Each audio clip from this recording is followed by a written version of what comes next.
year since then. Now, there's no reason why that cannot be continued for the foreseeable future until a lot of the baby boomers wake up and start getting on board with a global rev concept and go, wait a minute, 5 years ago, 10 years ago, I had a house, a little cabin at the lake, and I went on a cruise twice a year, and now I'm barely hanging on to my house. My job has been half outsourced to India, and people are not aware that this job-jacking phenomenon, the virtual invasion of the United States, has hollowed out America to the point where it's no longer the great country it once was. Is it a great country? Yes. Is there anything better? No. Am I going to stick around? Hell yes. It's still my country, 'tis of thee. But my country, 'tis of thee, sit on my wallet because I know what the game is, and the game is take 2% of my real power away from me every year. So when I get a little money ahead, I buy a tractor. I buy something that can create wealth. I buy a tool for my shop which can create wealth, not absorb wealth. And so that, and like I just bought a greenhouse a couple of months back. Not a real big greenhouse, but I expect that over the next 5 years, that greenhouse will pay for itself many, many times over in saving me the cost of buying inflated food. And that's the key thing about Peoplenomics. We've had a lot of discussion on the Peoplenomics site about the non-monetary economics of life. The non-monetary economics of life is you need 2,000 calories and you need a gallon of water and you need a roof over your head and you need warm clothing or heat if you're north of 40.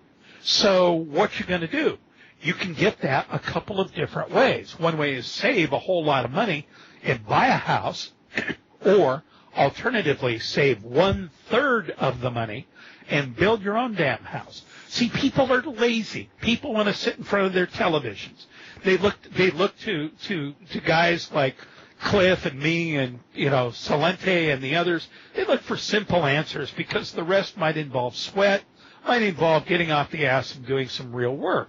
Well, see, those kind of people, I hate to say it, but those are the fluoride-laced folks who are going to be the ones out rioting in the street when they don't get their freebies. And next thing that happens, the powers that be will send in their agent provocateurs, as they have done so many times, to sort of lead the revolution the way they want it to go. And that's what the powers did with the Bolshevik Revolution in 1917, right? Right. Mm-hmm. Okay, thank you very much. Oh, no problem. Grandrod, you've got a question for George. Yeah, hi, George. It's an honor to talk with you. You mentioned November '08. I think it was October 8th, 2008. I'm sorry. Yes. I'm sorry. Bad memory cell. Well, I think it was you and Cliff I heard on Coast in September that blew my mind when that happened. And well, the old saying, Groundrod, is the future does not arrive unannounced. The powers that be are getting ready for it. The language is already shifting. Cliff's just got a genius level way of figuring out the language. And when I couple what I know about markets and what he knows about linguistics, it obviously is headed down this track this summer. And another guy who puts the future together very well is Gerald Salente. I think a lot of him. I think a lot of Stansberry. I think a lot of Stratfor. I mean, there's a lot of places that have credible outlooks about the future. But again, the average couch potato Groundrod's going to sit there on his ass and, watch American Idol and, where'd all this come from? Yeah, I stopped watching TV in, I think, '05, and just really got interested in being prepared, especially in '06. But I'm just going to ask a question from another forum member here today. This is from Five Cook. I have been interested in preparedness since the 80s and Howard Ruff. You have been predicting inflation, deflation, and stagflation for many years. but say that the powers that were have successfully delayed such by various bubbles in the economy, including the dot-com bubble in the 90s and the war on terror in the 2000s. Will they successfully delay the crash again, and what will be the next bubble, World War III, or have things progressed too far for a bubble to rescue us? No, I don't think we've gone too far. By the way, you mentioned one of my favorite people. I first met Howard Ruff when I was news director of KOL, or was it KMPS at that point? I think it was in late 70s. I met Howard. He's a delightful guy, and his newsletter, The Rough Times, is really very good. I think he's still out in Utah, and I think he was the guy who first got me to thinking about buying pre-64 silver rounds when they could be had bags of junk silver. You're going to barf when you hear this. Bags of junk silver back then were going for $4 and $5 an ounce, and it was ridiculous. I know people that have 20,000 ounces of silver, and they don't think they have enough. And I'm going, oh my God, you've got some serious coins there. Anyway, the question I think that we all need to ask is, what will be the next tool to get us a continuation of the bubble? I think there is an extremely high risk once we get into the August-September timeframe that we could have a, quote, terrorist, unquote, attack on U.S. soil.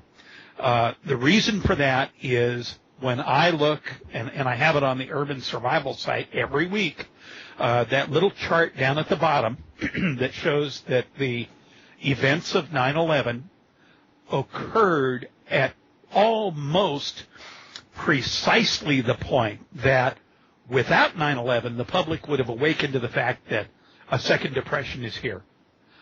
As things stand, I think that a $200 price of oil, a, quote, foreign terrorist attack using some kind of weapon of mass destruction on American soil, even though it will almost assuredly be funded by minions of the powers that be through offshore banking routes that are beyond the inspection of U.S. regulatory agencies. I expect that that would be timed to occur to provide for Patriot Act 3 or 4, whatever we're up to now, giving the government an excuse to further stifle dissent, to really push forward censorship of the Internet, and to simultaneously build credibility for the emerging side of the new dualism, which will be the West versus the Islamic East. And I think part and parcel of that will have China cast in the role of part and parcel of the Islamic East, and therefore it will be the West versus China and its allies. And so I think that's really the game setup for this fall. That's my worst fear, because at a very core level that would fulfill a lot of linguistics, but also at a very core level it would be a big enough emotional shocker to give the powers that be the kind of control they'd need to institute another leg up.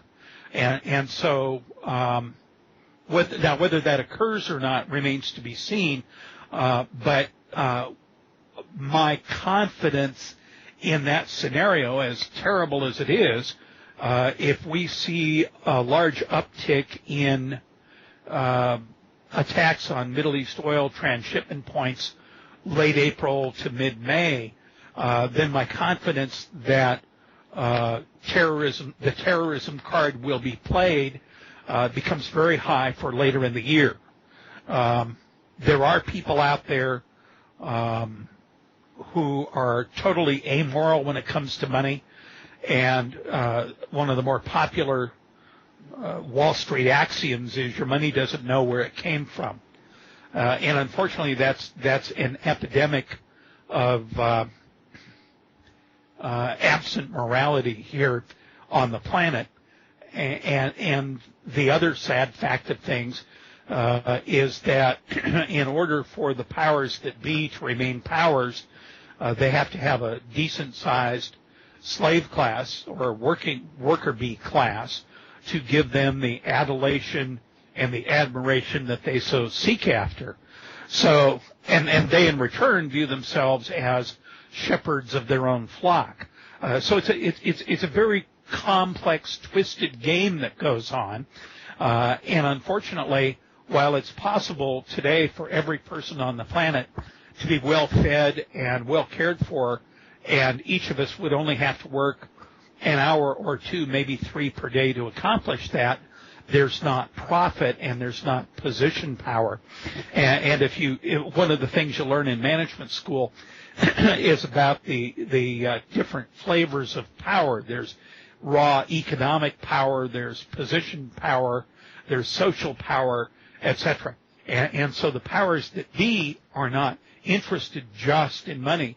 They're also interested in controlling the masses to maintain their own flow of the various flavors of power that they like to accrue. Thank you, George. Weird answer, eh, Ground Rod? No, it's a lot to digest. Oh, sorry. I've been dieting, so and since I've been dieting, I have been doing way more digesting, it seems. That was a joke. Someone that's survived following half past human as long as you have is it's just amazing. Thank you for everything you do. I don't claim to have any particular knowledge of the future.